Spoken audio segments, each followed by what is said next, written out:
The master Prakash classes YouTube channel आप सभी लोगों का स्वागत करता है। इस वीडियो लेक्चर में हम लोग रीजनिंग के महत्वपूर्ण प्रश्नों को सॉल्व करने वाले हैं, जो कि आपकी आगामी दो परीक्षाएं उत्तर प्रदेश में एडेड विद्यालय जूनियर शिक्षक भर्ती और उत्तर प्रदेश की आगामी सुपर टेट, इन दोनों परीक्षाओं के लिए समान रूप से उपयोगी है। यदि आप गणित और रीजनिंग में कमजोर हैं, प्रश्नों को डिटेल में समझना चाहते हैं, तो यह वीडियो सिर्फ और सिर्फ आपके लिए है। ये जो सारे प्रश्न हैं ये कहाँ से लिए गए हैं? ये घटना चक्र के बुक से लिए गए हैं। हम लोग जूनियर शिक्षक भर्ती के लिए घटना चक्र के बुक से अपने प्रैक्टिस सेट सॉल्व करते हैं। तो 11वें प्रैक्टिस सेट में आए हुए रीजनिंग के प्रश्नों को यहाँ पर लिया गया है। तो चलिए बिना कोई टाइम वेस्ट किए हम लोग अपने प्रैक्टिस सेट 11वें के टोटल 42 नंबर के क्वेश्चन को सॉल्व करते हैं, जो कि रीजनिंग का पहला प्रश्न है। तो देखते हैं रीजनिंग का पहला प्रश्न और प्रैक्टिस सेट 11 में आया हुआ 42 नंबर का प्रश्न बहुत ही आसान है। दिया गया है कि दिए गए विकल्पों में से संबंधित संख्या अथवा संख्या युग्म को चुनना है। ठीक है, तो यहाँ पर अनुपात और समानुपात का निशान लगा के दिया गया है, यानी कि जो संबंध इसका इस संख्या के साथ है वही संबंध 12 का यहाँ पर लिखी हुई संख्या के साथ होना चाहिए। तो आप सभी लोग इसका आंसर दे सकते हैं। हमें पता है 11 की घात अगर हम लोग 3 करें तो उसका आंसर कितना आता है? 1331 आता है। उसी प्रकार यानी कि ये 11 की घात क्या क्या लिखा है? 11 की घात 3 लिखा है, 11 का घन लिखा है। उसी प्रकार आप 12 की घात 3 करेंगे तो कितना आंसर आता है? 1728 आपका आंसर आता है, 1728। ऑप्शन नंबर ए यहाँ पर बिल्कुल सही रहेगा। ये घन करके यहाँ पर लिखा गया है। तो आसान प्रश्न है, कोई बहुत ज्यादा इसमें दिमाग लगाने की जरूरत नहीं है। आगे बढ़ते हैं अपने 42 के बाद 43 नंबर के प्रश्न पर। यह प्रश्न भी कॉमन सेंस का प्रश्न है। पहले प्रश्न को पढ़ लेते हैं। एक चूहे को कुत्ता कहा जाए, कुत्ते को क्या कहा जाए? नेवला। और चूहे को क्या कहा जा रहा है? कुत्ता कहा जा रहा है। नेवले को शेर कहा जाए, शेर को सांप कहा जाए और सांप को हाथी कहा जाए। तो पालतू पशु के रूप में किसे पाला जाएगा? तो हमें सबको पता है पालतू पशु क्या होता है भैया? कुत्ता होता है। अब कुछ स्टूडेंट क्या करेंगे, जल्दबाजी में ऑप्शन नंबर डी पे निशान लगा देंगे। तो पालतू पशु के रूप में किसे पाला जाएगा? कुत्ते को पाला जाएगा। तो कुत्ता ऑप्शन नंबर डी पर निशान लगा के चले आएंगे और उनका हो जाएगा प्रश्न पूरी तरीके से गलत, क्योंकि प्रश्न में क्या कहा जा रहा है? कुत्ते को क्या कहा जाता है? कुत्ते को भैया नेवला कहा जाता है। कुत्ते का नाम क्या है? नेवला है। तो आपका ऑप्शन नंबर ए सही होगा, नेवला। ध्यान दीजिएगा, ऑप्शन नंबर ए आपका सही रहेगा, नेवला। क्योंकि प्रश्न में लिखा गया है कि पालतू पशु तो कुत्ता है, लेकिन कुत्ते को कुत्ता नहीं कहा जाता, क्या कहा जाता है? नेवला। तो ये प्रश्न बहुत ही आसान होते हैं, इस टाइप के प्रश्न जो आते हैं। लेकिन जल्दबाजी मत करिएगा, थोड़ा सा सोच समझ के आंसर दीजिएगा। जल्दबाजी में ही हमारे 2-4 प्रश्न परीक्षा में गलत होते हैं, तो ऐसा काम हमें नहीं करना है। आगे बढ़ते हैं अपने 44 नंबर के प्रश्न पर। और इसमें आपको क्या चुनना है भैया? इसमें आपको विषम संख्या चुननी है। बहुत ही आसान प्रश्न है, थोड़ा सा अगर समझेंगे तो आप इसका आंसर 1 सेकंड के अंदर इसका आंसर दे सकते हैं। थोड़ा सा समझ के आंसर दीजिएगा, 1 सेकंड लगेगा बस। इसमें आपका आंसर कौन सही होगा? ऑप्शन नंबर बी सही होगा। क्यों? क्योंकि ऑप्शन नंबर ए जो है ये धन संख्या है। ऑप्शन नंबर सी जो है माइनस माइनस में गुणा होगा, तो आंसर क्या आता है? प्लस के 3 आता है, ये भी धन संख्या हो जाएगी। और ऑप्शन नंबर डी भी एक धन संख्या है, लेकिन ऑप्शन नंबर बी क्या है? एक ऋण संख्या है, तो यही विषम है। इस प्रकार ऑप्शन नंबर बी हमारा यहाँ पर बिल्कुल सही रहेगा। क्लियर? चलिए आगे बढ़ते हैं 45 नंबर के प्रश्न पर। तो 45 नंबर के प्रश्नों को सॉल्व करने के लिए जिसमें ABCD लिखा होता है प्रश्नों में, उस प्रकार के प्रश्नों को सॉल्व करने के लिए हमने आपको बताया है कि अपने रफ शीट पर आप ABCD लिख लीजिएगा, फिर बढ़ते हुए क्रम में और घटते हुए क्रम में सबकी नंबरिंग कर लीजिएगा। करना कैसे है? करना ऐसे है, यहाँ पर लिखा गया है। ये काम आपको पहले से ही कर लेना है। क्लियर? अपने रफ कॉपी पर इसको लिख के तैयार रखना है। और जब परीक्षा स्टार्ट होगी तो वहां पर भी आपको 10 से 15 मिनट पहले रफ शीट मिल जाती है, तो रफ शीट पर ये लिख लीजिएगा। कुछ टीचर क्या करते हैं कि इसको रटाते हैं कि 5, 10, 15 की पोजीशन पर कौन सा अक्षर आता है, और इसको रटने की कोशिश करते हैं बहुत सारे स्टूडेंट, और टीचर भी रटाते हैं। आपको ऐसा बिल्कुल भी नहीं करना है। रीजनिंग बिल्कुल भी नहीं रटना है। अगर रटना ही है तो आपके जो सब्जेक्ट का 100 नंबर का आने वाला है, और आप में GS में बहुत बड़ा सिलेबस है, उसको रटिए। रीजनिंग रटने की जरूरत नहीं है। क्लियर? इतना काम कर लिया, अब क्वेश्चन को सॉल्व करते हैं। यहाँ पर हाउस को क्या लिखा जाता है? हाउस को ये शब्द लिखा जाता है, तो चेयर को क्या लिखा जाएगा यही बताना है। तो पहले हाउस से ये शब्द कैसे बना है उसको हम लोग बना लेते हैं। HOU और फिर एफ, ये हाउस हो गया, और फिर एफ और क्यू, एस, यू, और फिर क्या है भैया, सी है। अब देखिए हम लोग पहले सीधा क्रम लेके चलते हैं। अगर सीधे क्रम से हमें मिल जाएगा कोई नियम तो ठीक है, नहीं तो हम फिर इसमें आगे पीछे करके देखते हैं। अब देखिए एच से एफ कैसे बनाया गया होगा। एच आपका कहाँ पर है भैया, यहाँ पर है। एफ कहाँ पर है, यहाँ पर है। ये पीछे जा रहे हैं, पीछे कितना गए हैं, 1 2, 2 अंक पीछे गए हैं, यानी कि पहले क्या हुआ है, -2 का क्रम चला है। ओ से क्यू जाना है, ओ कहाँ है, ओ आपका यहाँ पर है। क्यू कहाँ है, यहाँ पर है। ये आगे जा रहे हैं, कितना जा रहे हैं, +2 जा रहे हैं, यानी इसके बाद +2 जाना है। पहले -2 पीछे गए, अगले में +2 आगे गए। अब यू से एस देखिए, यू से एस कहाँ पर है, यू यहाँ पर है, एस यहाँ पर है। फिर ये पीछे जा रहे हैं, कितना, -2, और ये एस से यू अगला, ये एस से यू अगला वाला आप जब सॉल्व करेंगे तो ये फिर +2 जाएगा, यानी कि हमारा क्रम समझ में आ गया है। -2, +2, -2, इसी प्रकार से हमारा क्रम बन रहा है।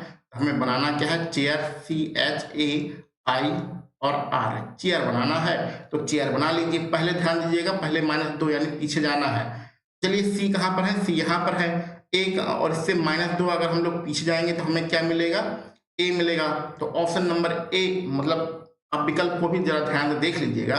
देखिए ए बी सी डी आपके पास 4 विकल्प हैं। ये डी वाला जो विकल्प है इसमें पहला अक्षर ए आ रहा है, और हमारा जो आंसर है उसमें भी पहला अक्षर ए आ रहा है। तो इस प्रकार अब ऑप्शन नंबर डी पर आप टिक लगा के आगे बढ़ जाइए। आगे आपको सॉल्व करने की आवश्यकता नहीं है। यही जो आप छोटे छोटे काम करते हैं, इसी से आपका 2-4 मिनट का समय बचता है, और यही जो 2-4 मिनट का समय होता है यही आपको एग्जाम क्वालिफाई कराता है। अब कुछ स्टूडेंट क्या करेंगे, चेयर का पहले पूरा मतलब निकालेंगे, फिर ऑप्शन नंबर डी पर टिक लगाएंगे, तो उनके लिए यह काम हो जाएगा बहुत बड़ा लेंदी। लेकिन आपको पहला अक्षर ए मिल गया, और किसी विकल्प में पहला अक्षर ए तो है नहीं, हमारे आंसर में पहला अक्षर ए आ रहा है, तो ऑप्शन नंबर डी पर हम लोग टिक लगा के आगे बढ़ जाएंगे। आप चाहें तो पूरे शब्द का भी आप यहाँ निकाल सकते हैं। एच के आगे आप जाएंगे, एच कहाँ पर है भैया, एच आपका यहाँ पर है। आगे जाएंगे तो जे मिलेगा, तो अगला अक्षर हमारा जे हो ही जाएगा। तो यही ऑप्शन नंबर डी ही आएगा, उसको निकालने की यहाँ पर कोशिश नहीं करना है। ठीक है, तो उम्मीद है इस प्रकार के प्रश्नों के लिए जो आपको बताया जा रहा है वो आपको समझ में आ चुका है, और अब आप इस प्रकार के जो भी प्रश्न आएंगे उसको आप गलत नहीं करेंगे और बहुत ही जल्दी सॉल्व करने की कोशिश करेंगे। आगे बढ़ते हैं अपने 46 नंबर के प्रश्न पर। अब कुछ स्टूडेंट यहाँ पर कंफ्यूज हो रहे होंगे कि ये 42 नंबर 46 नंबर क्या आ रहा है, तो उनके लिए हम बता दें कि हम लोग जूनियर शिक्षक भर्ती के लिए प्रैक्टिस सेट सॉल्व करते हैं। तो जो 11वां प्रैक्टिस सेट था उसमें जो रीजनिंग के प्रश्न थे उन्हीं प्रश्नों को यहाँ पर कराया जा रहा है। रीजनिंग के प्रश्नों को डिटेल में बताना होता है, समझाना होता है, इसलिए रीजनिंग के प्रश्नों की एक अलग से वीडियो बनाई जाती है। और जो बाकी के जो जीएस के प्रश्न होते हैं जो कि 50 नंबरों के अनिवार्य प्रश्न पत्र में आने वाले होते हैं, उनकी हम लोग अलग से वीडियो बनाते हैं। तो अगर आपने जीएस का प्रैक्टिस सेट सॉल्व नहीं किया है 11वां वाला, तो वो प्रैक्टिस सेट आपके प्लेलिस्ट में दिया जा चुका है, वहां पर जाकर आप उसे सॉल्व कर सकते हैं। बहुत ही अच्छे प्रश्न उस प्रैक्टिस सेट में दिया गया है। चलिए 46वां नंबर का प्रश्न सॉल्व करते हैं। आसान प्रश्न है। कमल को याद है कि उसका जन्मदिन 22 अप्रैल से पहले है। 22 अप्रैल से पहले 23 तारीख आती है, और 24 अप्रैल से पहले है, तो 24 अप्रैल से पहले 22, 23, 21 ये सब तारीखें आती हैं। उसका जन्मदिन या तो 21 को होगा, या 22 को होगा, या 23 को होगा। आगे उसकी माता को याद है उसका जन्मदिन 22 अप्रैल के बाद है, तो 22 अप्रैल के बाद, तो 22 अप्रैल के बाद क्या आता है भैया, 23 आता है। तो अब उसका जन्मदिन कब होगा, 23 तारीख को होगा। कमल का जन्मदिन अप्रैल की कौन सी तिथि को है, तो कमल का जन्मदिन अप्रैल की 23 तारीख को है। कुछ करना नहीं है, सिर्फ प्रश्न को पढ़ के ही आपको आंसर दे देना है। ठीक है, तो इस प्रैक्टिस सेट में कुछ आसान प्रश्न दिए गए हैं, तो कभी कठिन कभी आसान प्रश्न आते रहते हैं, उसके बारे में घबराने की जरूरत नहीं है। कैलेंडर का 47 नंबर का प्रश्न है, और बहुत ही आसान यहाँ पर प्रश्न दिया गया है। इस प्रकार के प्रश्नों को सॉल्व करने के लिए आप ये गोले बना के दिन बना लीजिए। इससे क्या होगा कि आपका प्रश्न कभी भी गलत नहीं होगा। मौखिक भी इसका आंसर हम लोग दे सकते हैं, लेकिन ये करने से आपका कभी भी प्रश्न गलत नहीं होगा। तो बीच वाले गोले को या कोई किसी भी गोले को आज का टाइम टुडे कर लीजिए। अब इसमें जो लिखा गया है वो उसी हिसाब से काम को आगे बढ़ाइए। लिखा क्या गया है, यदि गत परसों बृहस्पतिवार था, तो गत परसों का मतलब बीते हुए परसों में बृहस्पतिवार था, तो ये आज है, तो ये वाला बीता हुआ कल होगा, तो ये वाला बीता हुआ परसों होगा। तो ये परसों है, कौन सा? बीता हुआ। इस दिन कौन सा है? बृहस्पतिवार। ठीक है, तो ये भैया कौन सा दिन है? बृहस्पतिवार है। तो रविवार कब होगा ये आपको बताना है। तो ये अगर बृहस्पतिवार है तो ये वाला कौन सा दिन होगा? ये आपका शुक्रवार होगा। ये क्या होगा? शनिवार होगा। और शनिवार के आगे क्या आएगा? ये वाला आ जाएगा आपका रविवार। तो रविवार कौन सा दिन पड़ रहा है? आज के आगे यानी आने वाला कल। आने वाला कल यानी आगामी कल। आगामी कल किस में दिया गया है? ऑप्शन नंबर सी में दिया गया है। आगामी कल यानी आने वाले कल में हमारा रविवार रहेगा। ऑप्शन नंबर सी बिल्कुल सही रहेगा। तो इस प्रकार का प्रश्न बहुत ही आसान होता है, गलत करके नहीं आना है। इस प्रकार से गोला बना के आप दिनों को पहले बना लेंगे, फिर आप सॉल्व करेंगे। मौखिक आंसर देने की कोशिश न करिएगा, नहीं तो कभी कभी उस प्रकार से हम लोग का प्रश्न हो जाता है गलत। आगे बढ़ते हैं अपने 48 नंबर के प्रश्न पर। कथन और निष्कर्ष वाला ये बहुत ही बेहतरीन सा प्रश्न है, इसको पहले पढ़ते हैं। भारतीय संग्रहालयों की सुरक्षा केंद्रीय सरकार के दायित्व है। तो इसमें जो इंपॉर्टेंट शब्द है उसको अंडरलाइन कर लेते हैं। भारतीय संग्रहालय की जो सुरक्षा होती है वो कौन करता है? केंद्रीय सरकार करती है। अच्छा, यहाँ पर कुछ लिखा नहीं है तो इसको कथन 1 मानिए और इसको कथन 2 मानिए। ठीक है, कथन 2 में क्या लिखा गया है? विक्टोरिया मेमोरियल कक्ष राष्ट्रीय संपत्ति है। तो जो विक्टोरिया मेमोरियल कक्ष है इसको हम लोग, इंपॉर्टेंट शब्द है, अंडरलाइन करते हैं, ये एक राष्ट्रीय संपत्ति है। ठीक है, अब हमें निष्कर्ष निकालना है इन दोनों कथनों के आधार पर। तो पहला निष्कर्ष है भारतीय संग्रहालय राष्ट्रीय संपत्ति है। तो जो भारतीय संग्रहालय है वो राष्ट्रीय संपत्ति है, ये पहला हमारा निष्कर्ष है। तो भारतीय संग्रहालय कथन 1 में दिया गया है और राष्ट्रीय संपत्ति कथन 2 में दिया गया है। तो इनका आपस में कोई रिलेशन बन नहीं रहा है, क्योंकि ध्यान से अगर पढ़ेंगे तो कथन जो फर्स्ट है उसमें भारतीय संग्रहालय लिखा गया है, कथन सेकंड में राष्ट्रीय संपत्ति लिखा गया है। तो इसका कोई रिलेशन न बनने के कारण, कोई डायरेक्ट रिलेशन न बनने के कारण ये जो निष्कर्ष पहला है ये पूरी तरीके से गलत यहाँ पर हो जाता है। दूसरे वाले निष्कर्ष पे पढ़ते हैं। राष्ट्र की ऐतिहासिक संपत्ति का संरक्षण कौन करता है? केंद्रीय सरकार द्वारा किया जाता है। तो राष्ट्र की जो ऐतिहासिक संपत्ति होती है उसका संरक्षण केंद्रीय सरकार द्वारा किया जाता है। तो केंद्रीय, यहाँ पर आप पहला कथन पे आते हैं, केंद्रीय सरकार का क्या दायित्व है? सुरक्षा करना किसका? भारतीय संग्रहालय की। तो भारतीय संग्रहालय भी एक प्रकार की ऐतिहासिक संपत्ति ही होती है।